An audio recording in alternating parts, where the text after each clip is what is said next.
Okay, so I'm having problems with my HVAC in my pickup. What it's doing is it's only blowing cold air. Once in a great while, it'll blow a little bit of warm air, but most of the time it's just cold. So what I'm thinking it probably is the blend door. And underneath on the passenger side, that part right there is the blend door actuator. These Dodges have a problem with that because it's all plastic, and some of those pieces waller out, and then it won't turn that blend door. So what I'm going to do is I'm going to take this off. It's got a screw on the back side and a screw on the front side. You can see that front one. The back one's going to be a little hard to get to, but I've got a right angle screwdriver that I'll try to get in there and get it with.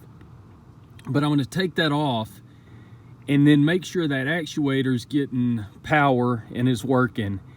And if that's the case, then that shaft is probably cracked and just spinning around the other shaft that drives the blend door. Okay, now to get back here to this back screw, if you can see it back there, it's hard to see and it's hard to get to. You're gonna wanna get you one of these.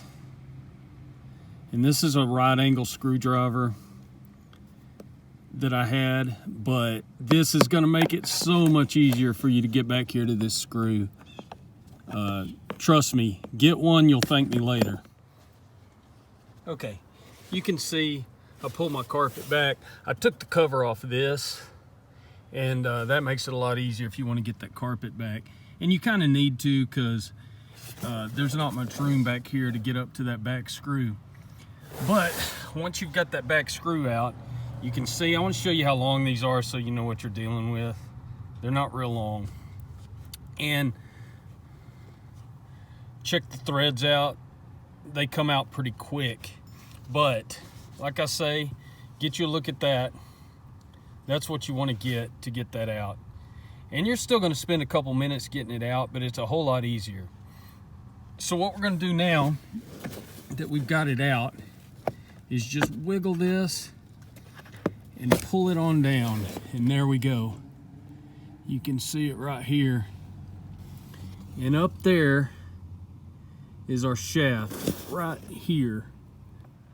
So once you get this off, my thought is I'm gonna leave this thing plugged in. I've still got the wires connected to it.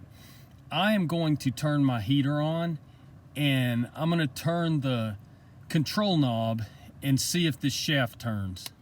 Okay, so take your temperature control knob and turn it one way or the other, and then watch and see if this turns. Now it turns real slow, but you can see it turning there. And then if you turn your control knob back to cold, it goes back the other way. That's all that actuator does, but if it's doing that, once you get it off, it is working. So the next step is to pull that shaft right there off, that middle shaft. And you just grab it with a pair of pliers and kind of wiggle it and pull it down. Shouldn't be too hard to get out. Okay, so now we inspect this shaft here. And you can see there's no cracks in it. The inside is solid. A lot of times it'll crack around the top here. And if it does that, then it's probably spinning and not working. But you can see this one's in really good shape. So this is not going to be my problem. That blend door, I believe, is working.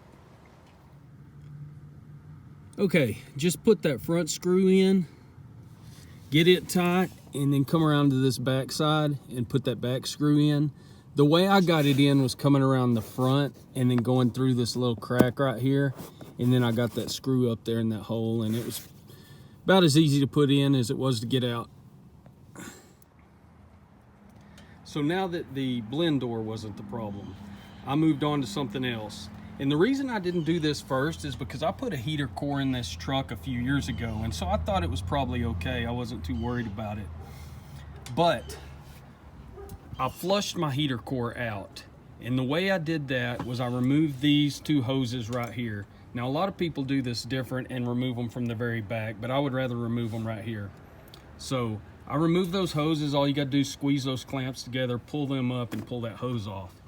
And then you can take a nipple onto a water hose, 5/8 nipple, and run you some water in this pipe right here. And then you can also take you a nipple and a piece of a water hose and run it out beside the truck or into a bucket, however you want to do it. It'll have a little antifreeze in it, so you can run it into a bucket and then just flush one side and then switch them around and run the water hose in this one and drain it out of that one. And I did that for about a minute on each side, put those back on, started the truck, took it for a drive, and that heater is hot as it can be. So there was something in there that was blocking that heater core a little bit, and so flushing it out was the way to go. If you watch this video first, I would flush the heater core first thing because that's the easiest, and then I would try that blend door if that's not the problem. But I've got my heater going, didn't cost me any money. That's always good. Thanks for watching.